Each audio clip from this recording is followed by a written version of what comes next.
cette semaine à TVL Info. Une journée consacrée aux entrepreneurs, un sondage pour des logements supervisés, Nicolas Perron au tremplin de Dégelis.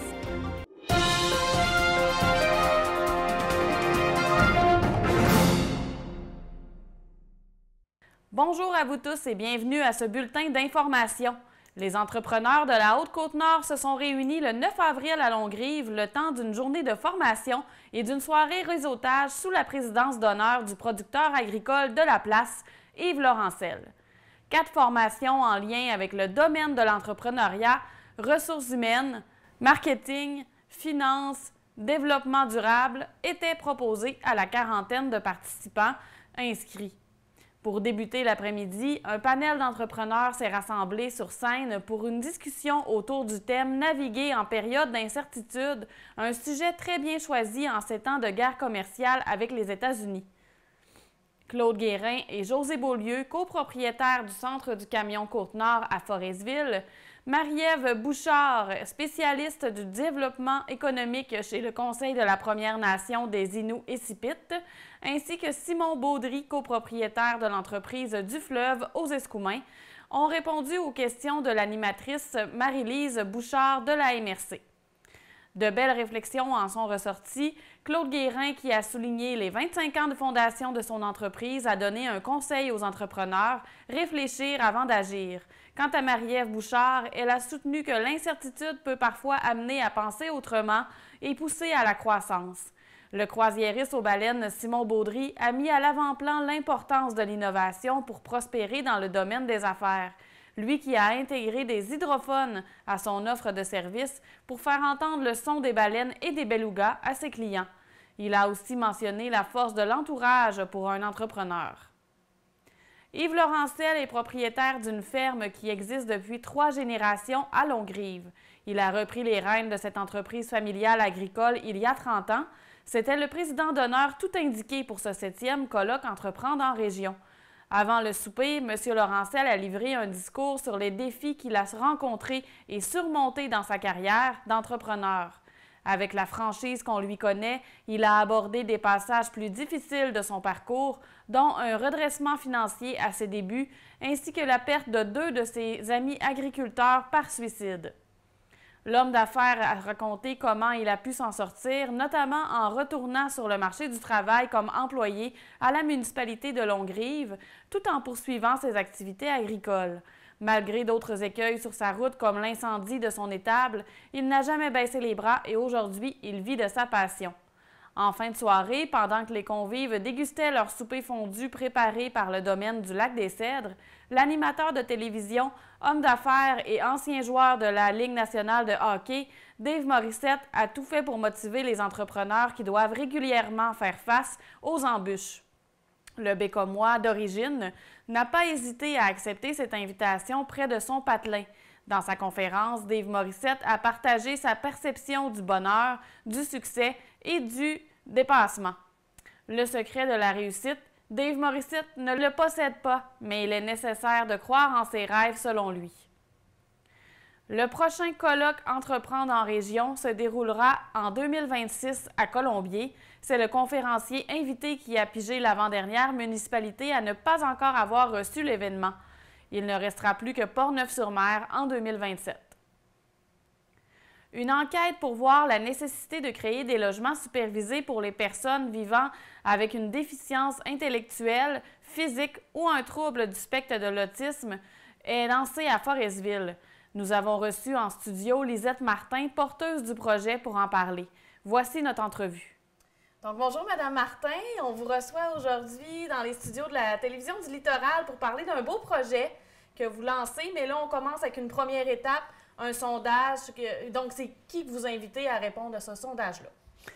C'est que les gens qui ont, eux autres, des personnes handicapées ou qui connaissent des personnes handicapées, parce que le projet consiste surtout pour tous nos gens qui ont différents handicaps, multi-handicaps, c'est-à-dire handicap, déficience intellectuelle, oui. Handicap physique, Oui. Le spectre de l'autisme. Oui. on voudrait avoir quelque chose, nous autres, ici, sur la Côte-Nord, pas spécifiquement comme la maison Véronique Cloutier, par exemple, qui est une maison spécifiquement pour les DI, déficience intellectuelle, ou le spectre de l'autisme. Ou, après ça, vous avez la maison Martin Matt, qui est une maison pour ceux qui ont des traumatismes crâniens. Oui, je m'excuse. Il n'y a pas de problème. Puis, Charles Lafortune, par exemple, qui est une maison aussi pour le spectre de l'autisme. Oui. Donc, nous autres, ici, sur la Côte-Nord, on n'a absolument rien. On a besoin de quelque chose pour nos personnes handicapées. Moi, mère d'un enfant en déficience intellectuelle, où elle va aller quand je ne serai plus là? Ça nous prend une maison d'une vie de longue durée pour qu'ils puissent finir le jour ou aller le plus possible, le plus loin possible et développer leur autonomie en même temps. C'est très important pour eux, puis pour nous autres en tant que parents aussi. Puis c'est pour ça que avec la Cité du bâtisseur, qui est un groupe technique, on a formulé un questionnaire que vous devriez répondre le plus tôt possible pour qu'on puisse mettre en marche la deuxième étape. Parce que notre étape, c'est de savoir le nombre de personnes qui ont besoin à court ou à long terme de cette bâtisse. C'est ça, pour dire, bien, regardez, nous, sur la Côte-Nord, on en a un besoin, voici la preuve, on a fait passer un questionnaire et on a eu telle réponse. Donc ça va vous aider à poursuivre le projet plus loin. Là. Oui, ça va nous aider à continuer et à avoir les prochaines étapes au fur et à mesure qu'on va avancer. Oui, c'est ça. Est-ce que vous avez déjà comme une idée de où, à quel endroit pourrait être située cette maison-là? Est-ce que vous voulez absolument en Haute-Côte-Nord parce que vous êtes de Forestville? Oui, on la veut en Haute-Côte-Nord parce qu'on n'a absolument rien. Si on regarde nos personnes qui ont des difficultés, des handicaps, le seul endroit où ils peuvent aller, c'est le CLSC. C'est au niveau... moi, je pense que c'est pas un endroit vraiment pour eux. C'est que, tu sais, c'est des gens qui sont fonctionnels. Donc, c'est vraiment le besoin qu'on a, qui est à créer, puis qu'on n'a pas ici sur la Côte-Nord. Oui, c'est ça. Quand on parle Côte-Nord, on parle de Colombier-Tadoussac, peut-être, là, tu sais. Oui, c'est ça. Où elle va être située, tout dépendant des gens qui vont nous répondre. Puis, même si vous n'avez pas un enfant, vous n'avez pas une personne, ou, bien, répondez, si vous connaissez quelqu'un, bien, permettez-vous de répondre à sa place ou de lui faire remplir, parce que ce qui est intéressant, c'est que vous allez l'avoir sur Internet, qui va être transmis tout de suite à la Cité des bâtisseurs et qui va être cumulé. Puis, vous allez en avoir aussi à la télévision communautaire, merci, pour avoir des copies papier si vous en avez besoin. Parfait. Et là, est-ce qu'il y a une date limite absolument pour remplir ça? C'est sûr que c'est toujours le plus tôt possible? Le plus tôt possible, mais disons qu'on aimerait d'ici au 15 000 en avoir le plus possible. OK, parfait. Puis là, c'est vous qui portez ce projet-là parce que c'est votre idée? Non, on est un groupe de parents puis de gens qui travaillent avec les personnes vivant avec des handicaps différents. Puis de là, bien, en est venue l'idée de voir... moi, la première, je me suis dit, où Fanny va aller? Oui. J'ai pas de place. Fait que je vais-tu m'en aller en ville? Ça m'intéresse pas de la sortir de son milieu pour m'en aller en ville avec elle. Donc...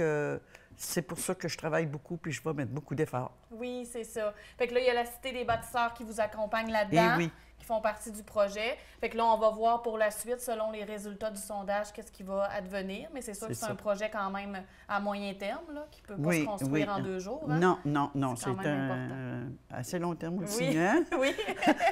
pour les parents vieillissants, c'est assez long terme. Oui. Fait que c'est bien de donner notre besoin tout de suite pour que le projet puisse avancer. Oui. Un petit peu comme les maisons pour aînés qui ont Oui. été construites. Oui. Là, ça sera pour les besoins des personnes handicapées.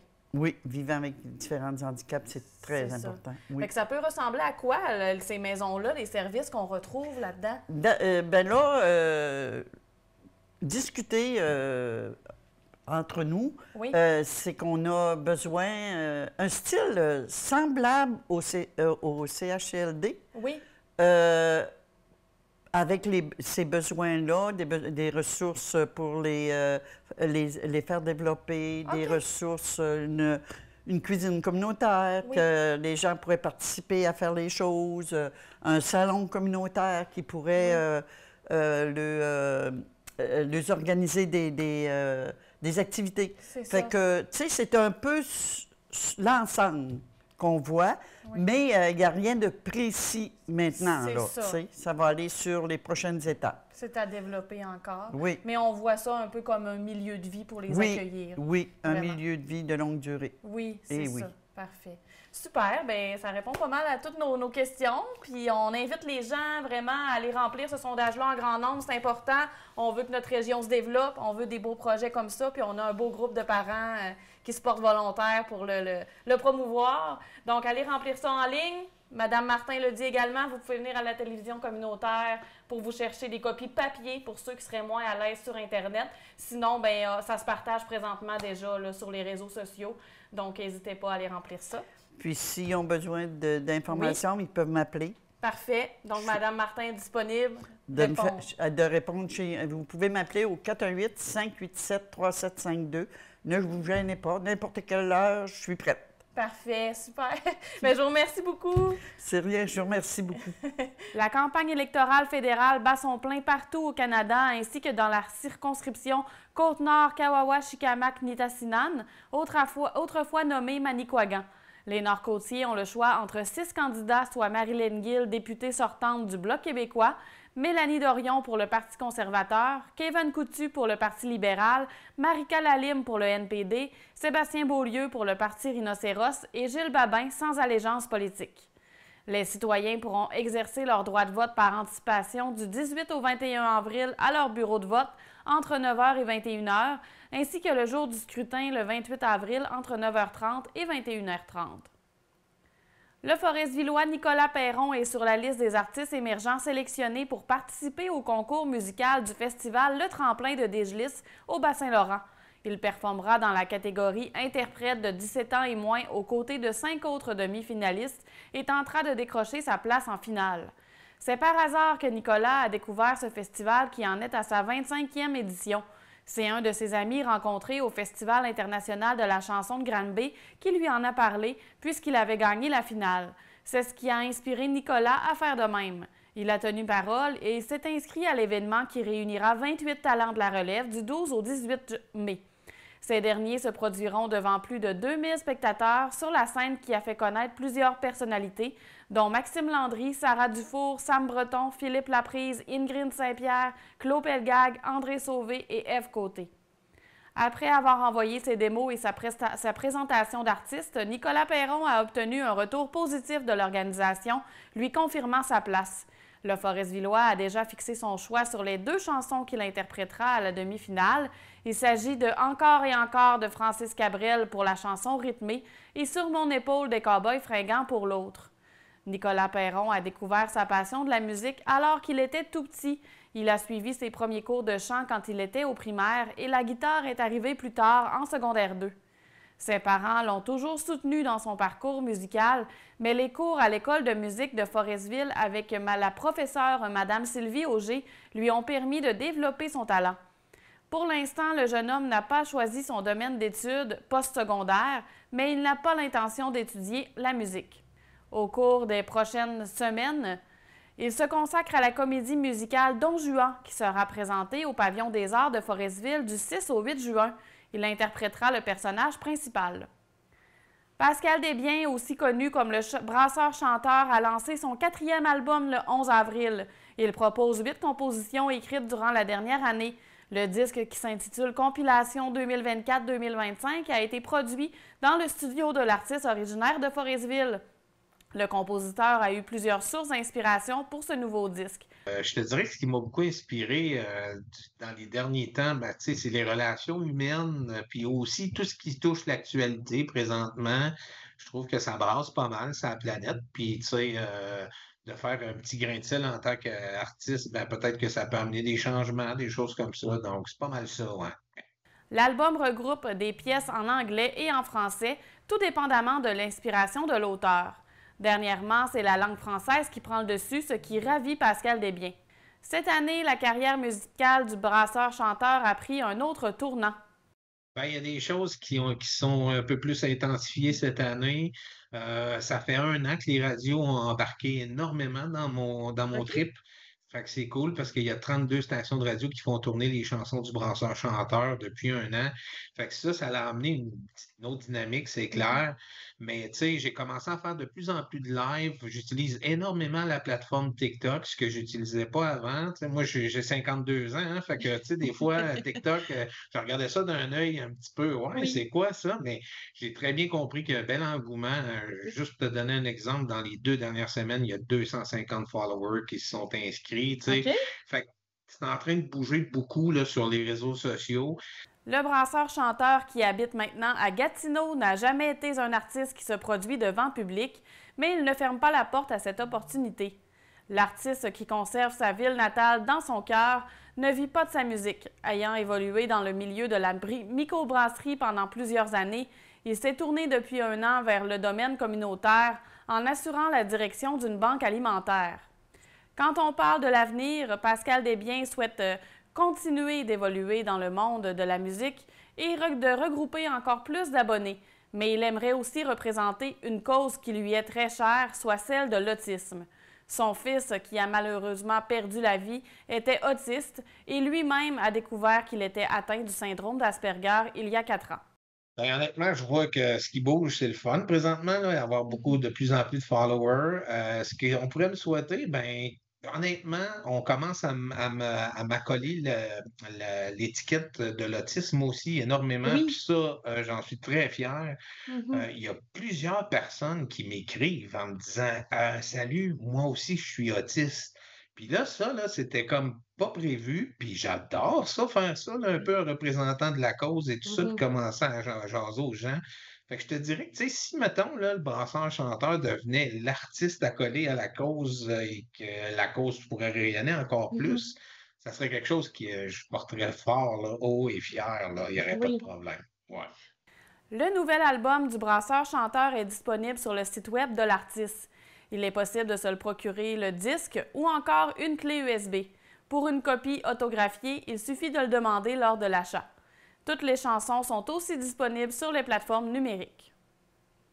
Après une pause de 7 ans, le club de gymnastique L'Envol de Forestville a présenté son tout premier gala depuis 2017, les 4 et 5 avril. L'événement tenu dans la palestre de Portneuf-sur-Mer a rassemblé des dizaines de jeunes gymnastes issus de Sacré-Cœur jusqu'à Bécomo. Pour les entraîneurs et les quelques 80 athlètes du club, cet événement marquait un moment fort de l'année, bien qu'il n'ait pas été la priorité de l'organisation qui consacre l'essentiel de ses ressources à l'entraînement technique et à la compétition. Le gala a reçu un accueil chaleureux du public, plusieurs spectateurs assistaient à leur tout premier spectacle de gymnastique et les commentaires recueillis étaient très positifs. Numéros de cirque, chorégraphie dynamique, participation d'athlètes de tous les niveaux, bref, le spectacle a su plaire par sa diversité. Fondé en 1998, le club de gymnastique L'Envol en est à sa 28e année d'existence. Il a connu une évolution marquée depuis ses débuts, modeste alors qu'il ne disposait que de quelques tapis usagés et d'un vieux tremplin. Grâce à des campagnes de financement et des subventions, l'organisme possède aujourd'hui un inventaire d'équipements évalué à plus de 200 000 $. Le déménagement du club à Portneuf-sur-Mer en a également représenté un tournant logistique important. Le club accueille actuellement près de 80 athlètes répartis entre les programmes récréatifs et compétitifs. Toutefois, le nombre limité d'heures d'entraînement en comparaison avec d'autres clubs du Québec demeure un défi. C'est ce qui met fin à ce bulletin d'information. La semaine prochaine, TVL Info sera en congé. Bonne semaine à tous!